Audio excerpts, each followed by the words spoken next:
লাউ শাক। বাঙালিদের কাছে কিন্তু কচি লাউ শাক গরম ভাতে খুব সুন্দর একটা রেসিপি, যেটা দিয়ে আমরা অনেকটা ভাত খেয়ে ফেলতে পারি এক নিমেষে। আজকে আমি আপনাদের সামনে সেটাই করে দেখাবো। তেলটা গরম হয়ে গেছে, এবার দিয়ে দিলাম 1 পিঞ্চ মতো কালো জিরে, শুকনো লঙ্কাটাকে দিলাম ছিঁড়ে। লঙ্কাটা ভালো করে একটু লাল কালো মতো হয়ে যাবে, খুব বেশি পোড়াবেন না, একটু লাল লাল ভাব হবে, তারপরে আমি শাকটা ছাড়বো।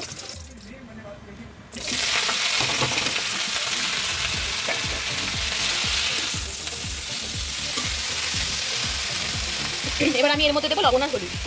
আপনারা লবণ কম করে দেবেন, কারণ শাক কিন্তু সবসময় মজে যায়, যতটা দেখা যায় কাটার পরে, রান্না করার পরে কিন্তু ততটা থাকে না, অনেকটাই পরিমাণে কমে আসে। তো লবণটা আপনারা কম করে দেবেন। 1 পিঞ্চ মতো হলুদ ভালো করে মিশিয়ে দিয়ে আমি এটাকে কিছুক্ষণ সেদ্ধ হতে দেবো থালা চাপা দিয়ে। তার সঙ্গে দিয়ে দেবো নিরামিষ যে কোনো রেসিপি আপনারা যদি একটু অল্প করে চিনি দিয়ে করতে পারেন, তাহলে রান্নাটার স্বাদটা খুব ভালো হয়।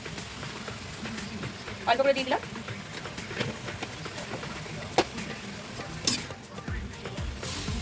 জলটা ছাড়ার সঙ্গে সঙ্গে দেখেন পরিমাণটা আস্তে আস্তে কমতে শুরু করেছে। এরপরেই আমরা এর মধ্যে থালাটাকে চাপা দিয়ে দেবো। মিনিট 5 আমি থালাটা চাপা দিয়ে রাখবো। লাউ শাক আমাদের রেডি হয়ে গেছে।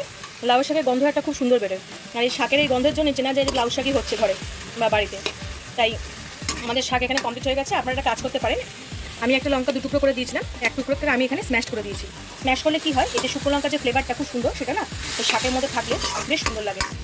কারণ আমরা তো আর রসুন দিয়ে খাই না শাক, নিরামিষ করে খাই, তার জন্য এইভাবে করলে এটা আরও সুন্দর লাগে। কমপ্লিট। এবার আমি এটা বাড়িতে উঠিয়ে ফেলবো।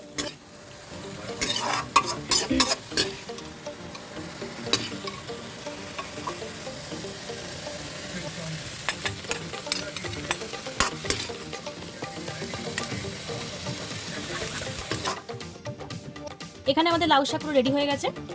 তো আমি এখানে আজকে লাউ শাকটা বানাতে গিয়ে কোনো বড়ি দিইনি। আপনারা চাইলে যে কোনো ডালের বড়ি এখানে ব্যবহার করতে পারেন অবশ্যই। তাই আপনারা যদি রেসিপিটি আমার ভালো লেগে থাকে, তাহলে আপনারা আপনাদের মতন করে এটা নিতে পারেন, যারা বড়ি দিয়ে খেতে ইচ্ছুক হবেন। আর রেসিপিটি যদি ভালো লেগে থাকে, তাহলে আমার চ্যানেলটি লাইক, কমেন্ট ও শেয়ার করার অনুরোধ রইল, আর চ্যানেলটি সাবস্ক্রাইব করার অনুরোধ রইল। পরবর্তীকালে এরকম ভিডিও আরও পাওয়ার জন্য আমার চ্যানেলটি ফলো করবেন। সবাইকে জানাই আরও একবার ধন্যবাদ।